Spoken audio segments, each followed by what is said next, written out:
Let me paint the picture for America. Hunter Biden joins Burisma in 2014. Burisma, very, very corrupt Ukrainian energy company. He has no experience in oil and gas. He admits it. He says, I don't have any experience. I know why I'm there. I have with me a document called the FD 1023. Have you seen this? You're familiar with it? Okay. It's used by the FBI, everybody in America. It is a confidential human source reporting document dated June 2020. You're familiar with it. In this document, the FBI's confidential human source says Burisma, now the corrupt company, needed to keep Hunter on the board so everything would be okay. And according to the human source, they hired Hunter Biden to, quote, protect us through his dad for all kinds of problems. Mr. Garland, does that concern you? Okay, it should. I got limited time. Remember, your sources are credible, trustworthy, honest, and valuable. Are you familiar with Victor Shokin? The document that you're... Who is Mr. Victor Shokin? So I got 3 minutes left. You want me to answer that? Yeah, Victor Shokin. Who is he? I don't know. Do you want me to answer he's the the first prosecutor, folks.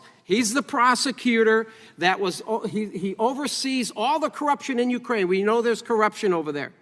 For the American people watching, after a few months after Hunter Biden joined the Burisma board, Victor Shokin was named Prosecutor General for Ukraine to target corruption. And one of his investigations was into Burisma.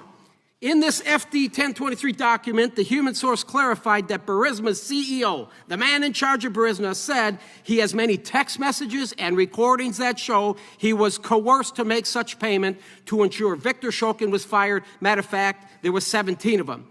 Mr. Garland, it's clear Joe Biden wanted Shokin fired so he would stop looking into Burisma, where Hunter was on the board. Would you agree? All right, let's let the American people decide. Play the clip. Play the clip. I remember going over convincing our team, or others, to convincing us that we should be providing for loan guarantees. And I went over, for, I guess, the 12th, 13th time to Kyiv, and I was supposed to announce that there was another $1 billion loan guarantee. And I had gotten a commitment from Poroshenko and from Pay attention, sir, Yatsenyuk that they would take action against the state prosecutor, and they didn't. So they said they were walking out to press conference. I said, no, I said, I'm not going to, we're not going to give you the $1 billion. They said, you have no authority. You're not the president. The president said, I said, call him. I said, I'm telling you, you're not getting the $1 billion. I said, you're not getting the $1 billion. I'm going to be leaving here. And I think it was, what, 6 hours? I said, I'm leaving in 6 hours. If the prosecutor's not fired, you're not getting the money. Oh, son of a bitch. Got fired. And they put in place someone who was solid.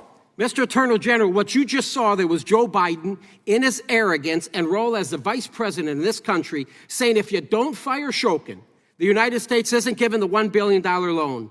Why would Joe Biden say that as the vice president? Why would he say such a thing? Was it policy? Was it our policy at the time? Yes or no? It wasn't. I have documents here. Interagency Policy Committee dated October 15th. Point of information, is the gentleman ever going to let the gentleman I'm on my answer time, pipe down.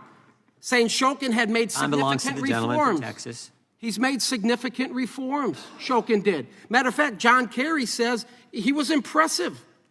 And you know, within a few months after Shokin was fired, they appoint a prosecutor that said, we're not going to look into Burisma anymore. Cancel that, forget it, we're not looking into Burisma. Boom, here comes the $1 million.